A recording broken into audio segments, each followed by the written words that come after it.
Chicken, ডিম, salad, sauce সব কিছু দেখাবি।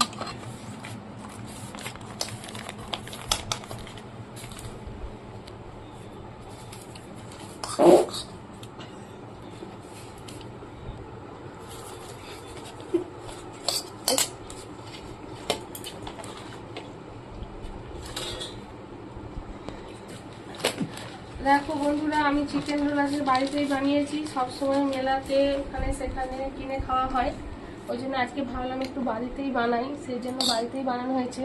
আমার সোনু প্রথমেই খাচ্ছে। সোনু, কেমন হয়েছে এগ রোলটা একটু দেখাও, কেমন হয়েছে খেতে? কেমন হয়েছে বলবি তো? সুন্দর হয়েছে। ওই দিকে তাকিয়ে বলবি তো? সুন্দর হয়েছে। সুন্দর হয়েছে তো? তোমরাও যদি খেতে চাও চলে এসো আমাদের বাড়ি। এখন কটা বাজে? রাত্রি 1টা বাজে। 1টার সময়